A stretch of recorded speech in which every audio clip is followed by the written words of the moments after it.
Paz do Senhor, irmãos. Quero compartilhar com vocês algo que a mim abençoou muito há alguns anos atrás e tem servido de esteio muitas e muitas vezes para minha fragilidade e que, ao me lembrar, me faz ficar mais atento. Eu queria compartilhar com você. No capítulo 23 do profeta Jeremias, Hashem está dando a palavra através do seu servo o profeta Jeremias contra os profetas e sacerdotes de Israel, porque eles se tinham desviado, se tinham seduzido, prostituído, não é? Porque algumas vezes na vida há tempos de sequidão, há tempos de quietude, e que a tendência humana é ficar relaxado, descansar, quando deveria vigiar e não o faz. Então, meu irmão, lá no capítulo 23, no verso 29, o texto é riquíssimo, riquíssimo, riquíssimo, mas eu queria me ater somente no verso 29, que diz assim: porventura a minha palavra não é fogo, diz o Senhor, e como martelo que esmiuça a penha. Meu irmão, Deus está fazendo uma reclamação, porque as pessoas estão dizendo em nome dele e as coisas não acontecem, as coisas não caminham, as coisas não andam, as coisas não são manifestadas. E Deus se zanga porque a palavra profética vai ficando desacreditada, não é?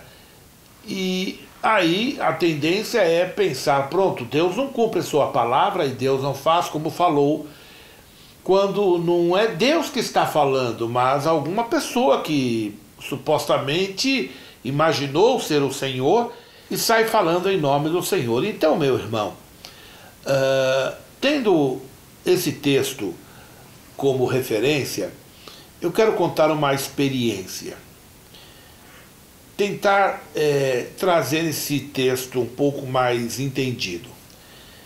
Eu trabalhei durante muitos anos da minha vida, por opção, de caminhoneiro. E na condição de caminhoneiro, eu rodei o Brasil todo, rodei as cidades do Brasil. E esse setor de transporte tem momentos que ele fica totalmente parado. E nós estávamos numa época dessa, e eu me lembro claramente, foi quando surgiu o presidente Collor e o Brasil parou. Mas parou o que parou, não havia, ninguém fazia nada, o país tinha brecado. E eu tinha dívidas, eu tinha família para manter, filhos para criar, despesas fixas, e não aparecia nada. E eu fiquei muito preocupado. E naquela época, então, o telefone tocou. Naquela época nós não tínhamos ainda celular, era telefone fixo. O telefone toca, ao atendê-lo, era uma transportadora me chamando, dizendo se eu queria fazer um frete extraordinário, que era uma coisa não usual. E eu perguntei do que tratava-se e eles me disseram que era carregar pedras numa região entre Itatiba, a caminho de Serra Negra, que eu deveria carregar numa pedreira e levar estas pedras para uma fazenda de um político que criava gado e leite ali na região. E acertamos o frete, para mim foi bênção. E me deram o endereço. E lá vou eu para esse lugar. Chegando na cidade de Itatiba, eu procurei o endereço. Não ficava na cidade, ficava nos campos. E lá vou eu. Ao me aproximar da região, eu perguntava para as pessoas onde é que tem uma pedreira. Mas ninguém sabia de pedreira alguma. E eu dizia, não, mas é na estrada tal, na rua tal, e dava o endereço. Ah, esse bairro é longe, é lá, assim, assim. Lá fui eu para aquele lugar. Ao chegar no lugar exato, constatei que não havia nenhuma pedreira. E eu fiquei muito chateado, muito nervoso, porque imaginei tratar-se de uma brincadeira dos colegas para me deixar ainda pior, não é? E não havia pedreiro, e eu dizia, não é possível. Telefonei para a transportadora, perguntando, você fez isso comigo? Mandou eu vir aqui só para brincar comigo? Ele falou, não, senhor Horácio, procure aí, é uma pedreira, procure pelo nome de fulano de tal. E eu falei, mas eu estou aqui no lugar e não tem nada, como? Não tem pedreira nenhuma, ninguém sabe de pedreira nenhuma aqui. E ele falou, tem rapaz, tem. E eu fiquei nervoso e desliguei o telefone. E eu estou parado naquele lugar, de repente vem um senhor, um moço de uns 28, 30 anos, e me pergunta, olá amigo, o senhor veio carregar as pedras? E eu surpreso falei, sim, mas mandaram carregar numa pedreira, onde é que está a pedreira? Ele falou assim, eu sou a pedreira. Aí eu fiquei mais nervoso, eu falei, pronto, eles estão em grupo tirando onda com a minha cara. E eu falei, como, meu amigo, você... Ele falou assim, eu fiquei nervoso, ele viu que estava nervoso, ele falou, calma, senhor, calma, calma, tenha calma, eu vou lhe mostrar o que que é. E me acompanha. E ele saiu a pé na frente do caminhão, e andando mais ou menos uns 30, 40 metros, ele falou assim, para aqui. E era um barranco alto do meu lado direito, e nesse barranco estava uma face de uma rocha muito grande, saindo da terra, assim, aquela parte arredondada saindo da terra. E ele falou assim, vamos carregar aqui. E eu olhei e falei, carregar aqui o que, moço? Ele falou, essa pedra aí. E quanto mais ele falava, mais irritado eu ficava. Ele era um baiano do interior da Bahia, e ele falou, calma, senhor. E ele morava lá em uma espécie de uma caverninha com a esposa, e tinha lá um rio muito, muito gostoso, de água limpinha, onde ele bebia, a água vinha de Serra Negra, onde ele bebia, onde ele lavava as ossinhas dele, enfim. E ele então foi em casa e veio com uns objetozinhos de ferro, pontudos, uns poçãozinhos assim, bicudinhos, uns 4 ou 5, e dois maiores assim. E um martelinho pequenininho que parecia um sino, assim, não era martelo, era uma coisa, era um cabo e a parte assim, parecendo um funil na ponta. E uma marreta bem grande. E eu olhei para ele e falei assim, amigo, o que você vai fazer com esse negócio? Ele falou assim, eu vou cortar as pedras para o senhor carregar. Eu falei, não, eu vou me embora. Ele falou, amigo, tenha paciência. E eu então vi aquele moço tranquilo subindo na pedra, sentou-se na pedra com as pernas abertas. Primeiro ele olhou, depois sentou no lugar e pegou aquele poçãozinho, aquele ponteirozinho pequenininho de aço e começou devagarzinho, fez um buraquinho na pedra e aí deu 2 batidinhas para que aquela peça ficasse em pé. E conversando tal, saiu dali, foi na outra ponta e eu olhando aquilo. Daqui a pouco ele para, aí vem mais para cá e eu sei que ele colocou uns 4 ponteirinhos daquele. E aí ele pegou aquela marreta maior e bateu em um, bateu no outro, e depois ele pegou um deles, tirou e pegou aquele maior e começou a bater. Ao dar não sou muita coisa, umas 10 batidas, aquela rocha enorme que tinha uns 6 metros de altura, ela fez um barulho, foi puf, um barulho grave. E ela rachou de cima embaixo, retinha. Ao ver, eu falei, que isso?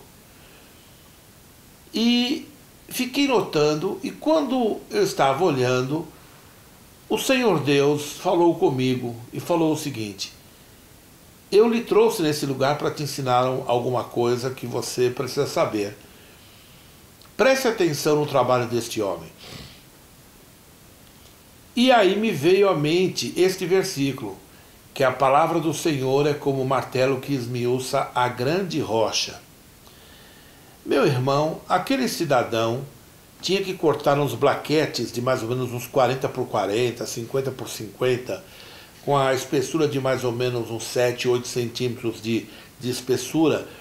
Tinham que ser todos iguais para fazer um caminho, não é? Para a fazenda desse cidadão, para a casa, desde da porteira até na casa, ele ia fazer uma estrada com essas pedras.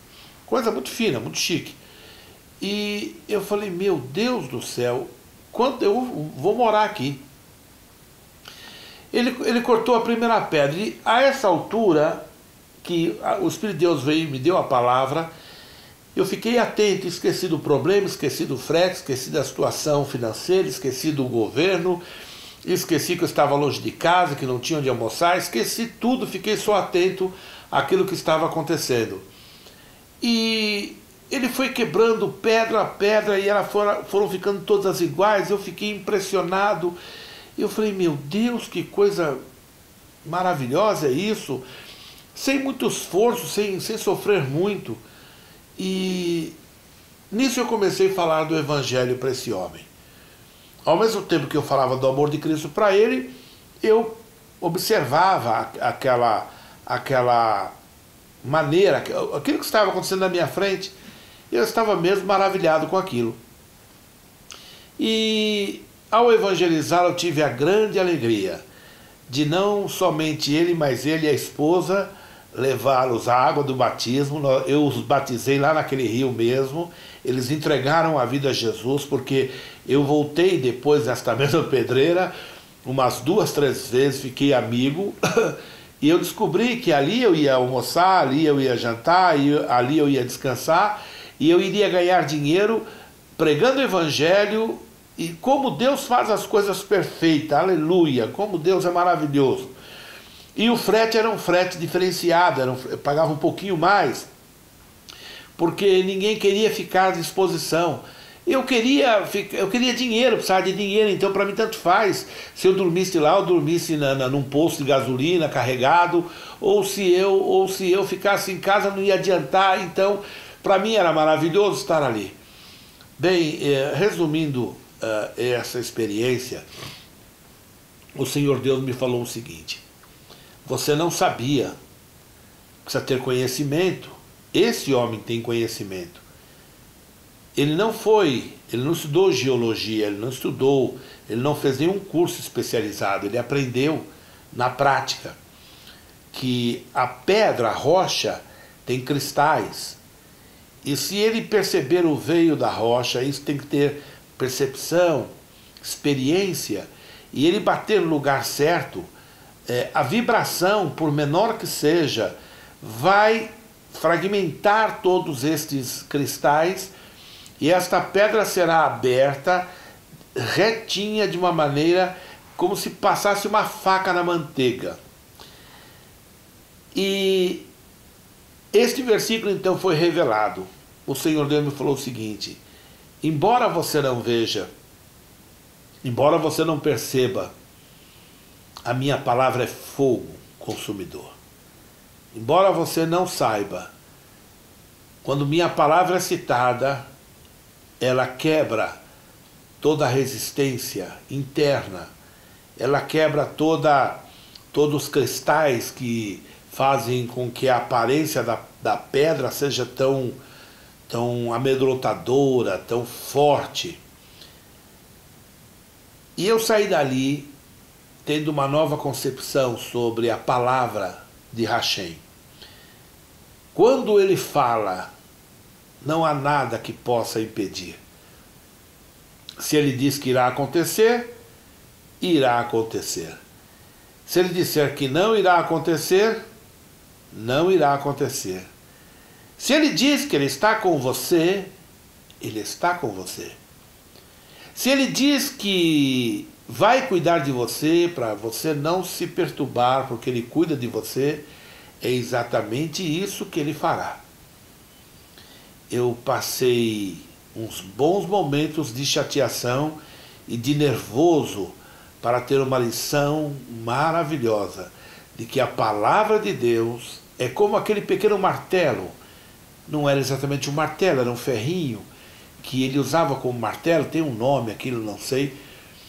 E é como aquilo, tão pequenininho diante de uma rocha tão grande, diante de uma pedra tão assustadora, e que eu diria que jamais seria possível, imaginaria dinamite, alguma coisa assim, mas jamais a mão de um homem, um único homem.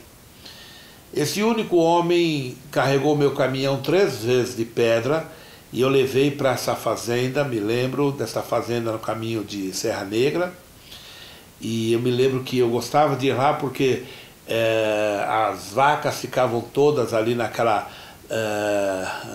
tirando leite automaticamente, e eles me deixavam tomar leite à vontade, eu gosto muito de leite, e eu tomava o leite assim na hora que saía da vaca ali, e eu tomava aquele leite, ficava todo feliz ali no meio dos animais, no meio do pessoal da roça, e eu falei, puxa, eu poderia trabalhar aqui para o resto da vida carregando essas pedras, nunca me senti tão bem. Mas sobretudo, a alegria de ter levado aquele casal a Cristo. Eu nunca mais os vi. Eu sei que ele ganhava muito dinheiro. Eu me lembro que um caminhão carregado era muito dinheiro. E ele carregava rápido. E ele era um homem incrível. Ele era rico, era um homem muito rico, não era pobre não. E ele sendo rico, ele morava naquela caverna. E ele dizia assim, eu não corto pedra porque... eu estou necessitado, eu corto porque eu acho lindo essa profissão. E eu estou aqui em São Paulo porque eu comprei essa região toda o direito de cortar essas pedras.